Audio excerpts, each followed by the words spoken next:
మా ఛానల్కి స్వాగతం. చూస్తున్న వీక్షకులకు, ప్రేక్షకులకు, ప్రియ కాల భైరవ భగవద్బంధువులకి స్వాగతం పలుకుతూ మమ్మల్ని ఎంతగానో ఆదరిస్తూ ఉండబడినటువంటి ప్రియ సోదర సోదరీమణులకు, సనాతన ధర్మ సంరక్షకులకు, జ్యోతిష్య అభిమానులకు గురువుల యొక్క ఆశీస్సులు అందరిపైన ఉండాలని, అందరికీ శ్రీ కపాల కాళ భైరవ స్వామి ఆశీస్సుల చేత అందరూ నిండు నూరేళ్ల ఆయురారోగ్యాల చేత విద్యార్థులకు విద్య, ఉద్యోగస్తులకు వ్యాపారస్తులకు వ్యాపార ఆకర్షణ, ధనాకర్షణ కలిగి ఎవరికి ఎలాంటి కష్టాలు లేకుండా ఐశ్వర్యాన్ని, ఆనందాన్ని, కష్టపడే తత్వాన్ని ప్రసాదించాలని కాళభైరవ స్వామిని కోరుకుందాం.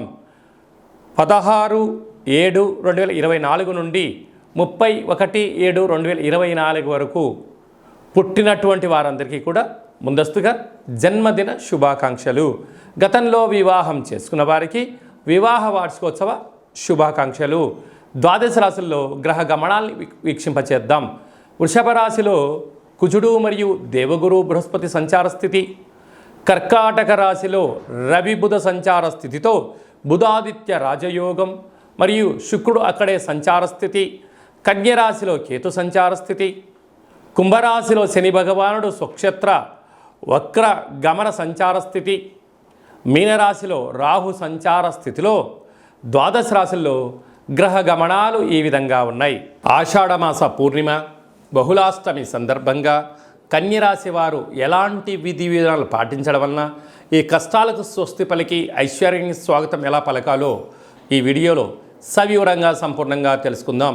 కన్యరాశిలో ఏ నక్షత్రాలు వస్తాయనగా ఉత్తరా నక్షత్రంలోని 2, 3, 4 పాదాలు, హస్తా నక్షత్రంలోని 4 పాదాలు, చిత్తా నక్షత్రంలో 1, 2 పాదములు కలిపితే కన్యరాశి అవడం జరుగుతుంది. చాలామందికి పుట్టినటువంటి కాల సమయంలో డేటా ఆఫ్ బర్త్లు లేనటువంటి కారణం వలన పేరు యొక్క మొదటి అక్షరాన్ని అనుసరిస్తూ ఆ రాశిని తెలుసుకునే ప్రయత్నం చేద్దాం. టో, పా, పీ, పు, ష, అణ, ఠ, పే, పో అక్షరాల వారందరూ కూడా కన్యరాశి జాతకులే. కన్యరాశి యొక్క అధిపతి బుధ భగవానుడు.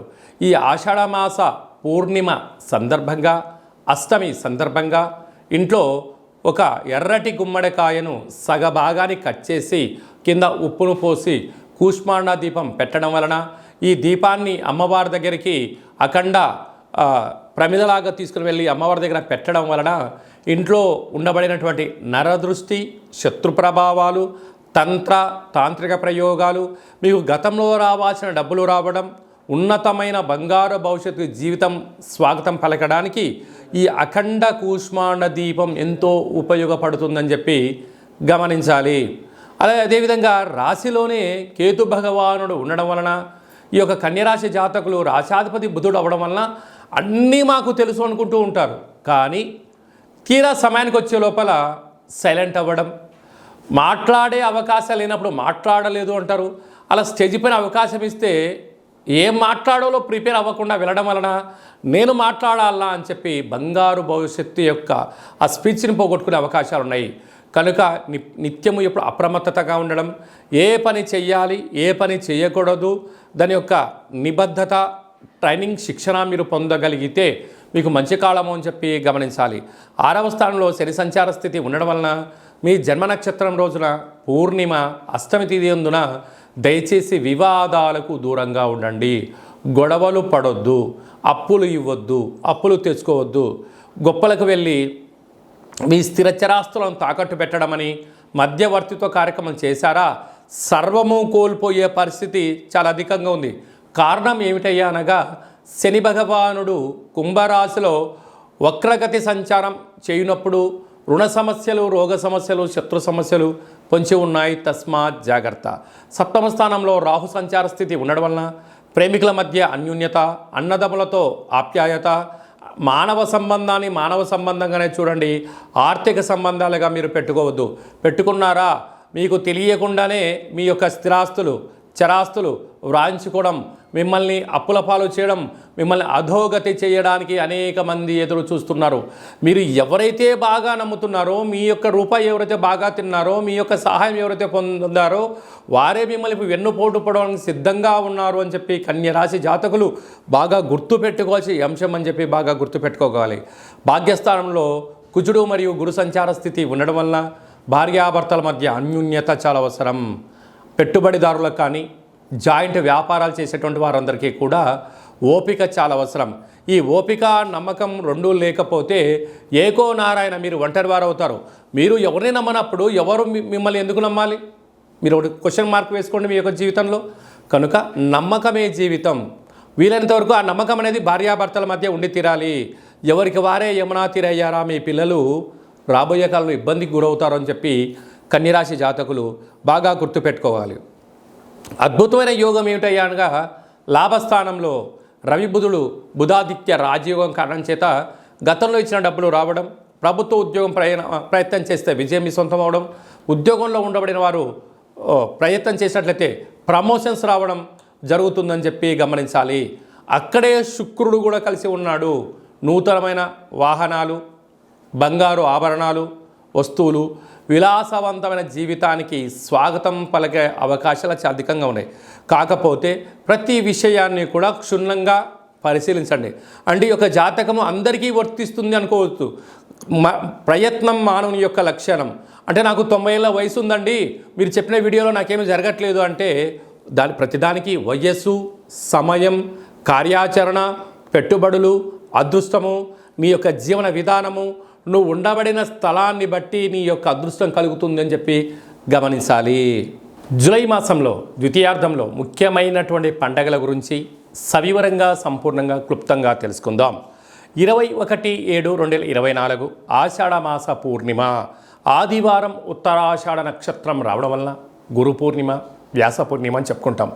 గురువులకు, తల్లిదండ్రులకు మనకు మొట్టమొదటిసారిగా అక్షరాభ్యాసం నేర్పించినటువంటి గురువుల పేర్లు స్మరించుకోవడం, మనం ఏదైనా వృత్తులలో, ఉద్యోగాల్లో, వ్యాపారాల్లో మనల్ని క్షేమాన్ని కోరి మనల్ని ముందుకు తీసుకెళ్లి సలహాలు ఇచ్చే వారందరినీ కూడా ఆ రోజు గురుముఖత వారికి ఒక నమస్కారం తెలియజేసుకోవడం, వారిని కలవడం, వారితో ఆధ్యాత్మిక చర్చలు చేయడం వలన గురు యొక్క ఆశీస్సులు కలిగి ఉన్నతమైన స్థాయికి ఎదుగుతామని చెప్పి తెలుసుకోవాలి. మనమందరూ కూడా వేద వ్యాస మహర్షి స్వామివారిని స్మరించుకోవడం, అలాగనే గౌతమ బుద్ధుడు, స్వామి వివేకానంద గారు, అలాగనే సకల దేవతలు, సద్గురు సాయినాథుడు, తల్లిదండ్రులు అందరినీ గౌరవించుకోవడం మన సనాతన హిందూ సాంప్రదాయంగా భావించగలగాలి.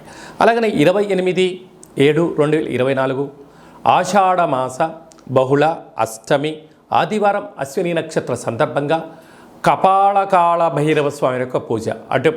అంటే కాళభైరవుడికి పూర్ణిమ, అష్టమి సందర్భాలలో స్మరిస్తే చాలు, పదని వెనక నేనున్నాను అని చెప్పే ఏకైక భగవంతుడే కాళభైరవ స్వామివారు. కాలాన్ని శాసింపజేసే శక్తికి కాళభైరవుడికి ఉంటుంది. ఒక్కొక్క నెలలో ఒక్కొక్క కాళభైరవ స్వామివారు ఉంటారు.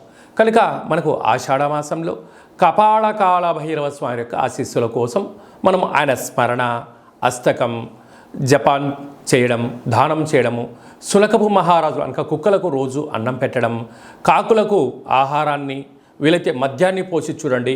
అద్భుతమైనటువంటి నరదృష్టి, శత్రు ప్రభావాలు తొలగిపోతాయని చెప్పి గమనించగలగాలి. అలాగనే మనము కాళభైరవ స్వామిని స్మరణ చేయడం వలన, ఇంట్లో ధ్యానించడం వలన, కూష్మాండ దీపాన్ని ఇంట్లో పెట్టడం వలన, స్వామివారి యొక్క సేవ చేయడం వలన ఇంట్లో ఉండబడినటువంటి వాస్తు దోషం తొలగి విద్య ఆకర్షణ, ఉద్యోగ ఆకర్షణ, వ్యాపార ఆకర్షణ, వివాహకాల సమయంలో వధువుకు వరుడు, వరుడుకు వధువు ఆకర్షణ అవ్వడం, వ్యాపారంలో జనాకర్షణ, ధనాకర్షణ, పదవి ఆకర్షణ కలిగి మనం ఏదైతే అనుకుంటామో అన్నింటా విజయాన్ని కలిగింపజేసే శక్తి మనకు కాళభైరవుడికి ఉంటుంది. ఈ వీడియో మీకు నచ్చినట్టయితే లైక్ చేయండి, షేర్ చేయండి, మా ఛానల్ని సబ్స్క్రైబ్ చేసుకోండి. మేము చేస్తున్న ఆధ్యాత్మికమైన వీడియోలు అందరికన్నా ముందస్తుగా మీరు చూసుకోవాలి అన్నట్లయితే గంట సింబల్ ప్రెస్ చేయండి, పైన ఆల్ అనే బటన్ కూడా తెలియచేయండి. మీ క్షేమాన్ని ఎవరైతే కోరుకుంటున్నారో, లేకుంటే మీరు ఎవరి క్షేమాన్ని అయితే కోరుకుంటున్నారో వారికి కూడా ఈ యొక్క ఆధ్యాత్మికమైన సమాచారాన్ని తెలియచేసి భగవంతుడి యొక్క ఆశీస్సులు పొందగలరు.